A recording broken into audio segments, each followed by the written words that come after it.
tentang membocorkan rahasia dan Ya, resikonya. membocorkan rahasia itu dosa besar, hukumannya bisa hukuman mati. Tergantung tergantung status kerahasiaannya.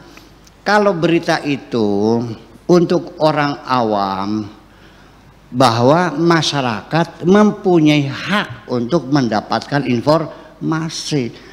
Mendapatkan informasi itu merupakan salah satu hak tentang hak asasi manusia, punya hak.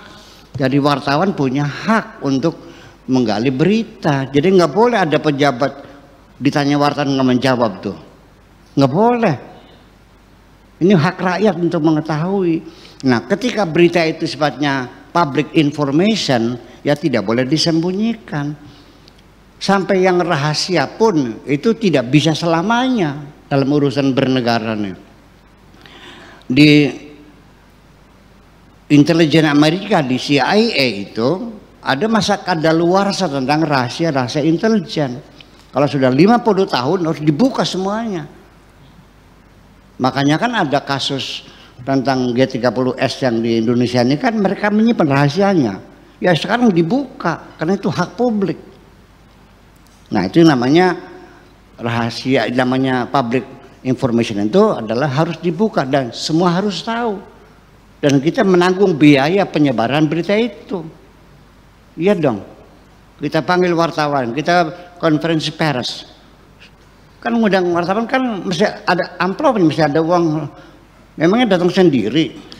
Ya kan begitu. Zaman makannya berapa konsumsinya? Ya kan begitu. Nah, ada lagi berita yang bukan untuk publik, hanya untuk orang-orang yang terbatas. Nah itu namanya berita-berita yang konfidensial. Yang tahu yaitu di tingkatan Menteri Koordinator bagian investasi, nanti ya termasuk BUMN, termasuk apalagi penanaman modal asing, ya kemudian industri dan sebagainya yang ada kaitan dengan ekonomi, itu terbatas, konfidensial. Ini tidak boleh dibocorkan. Itu kan sumpah jabatan, menyimpan rahasia. Ada lagi yang secret, yang tahu presiden, wakil presiden dan menteri pertahanan, kan gitu. Nah, ada lagi yang tertinggi namanya top secret. Kalau sudah surat ada stempel top secret, itu nggak boleh dibuka, bisa dihukum mati kamu nih. Nah kan gitu. Nama ini yang dimaksudkan di sini yang top secret sifatnya ini. Ya. Sehingga tidak boleh dibocorkan kepada siapapun. Artinya waliyatalataf wala yusyiran nabikum ahada, simpanlah baik-baik, jangan sampai ada orang yang merasakan akan keberadaannya. Bukan maksudnya merasakan saja, nggak boleh, isyarat. Nah, yang terjadi apakah rahasia itu dipasang tergantung kepada mentalitas bangsa itu sendiri. Rencana bikin lapangan terbang di Kertajati. Itu kan konfidensial, hanya menteri-menteri yang terkait, ya kan? Betul enggak? Ternyata sebelum diumumkan proyek itu sudah ada orang borong-borong tanah, berarti bocor. Berarti mengetahui berita yang konfidensial, kita bisa meraup untung 10 kali lipat. Paham maknanya rahasia? Tahu nggak? Iya. Dan juga bisa mencilakakan orang. Saya beli tanahnya 100.000 per meter. Setelah diumumkan akan ada lapangan terbang, mendadak harganya 1 juta per meter. Untuk saya berapa kali lipat? 10 kali lipat.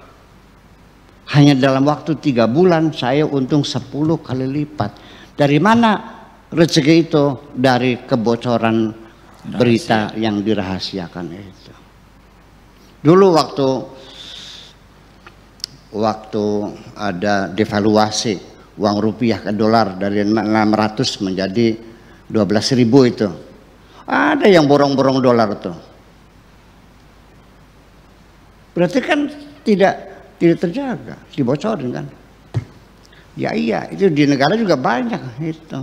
Tapi kalau ini rahasia Allah, bagaimana kau bisa membocorkan? Bagaimana kau bisa menutupinya? Pasti ketahuan.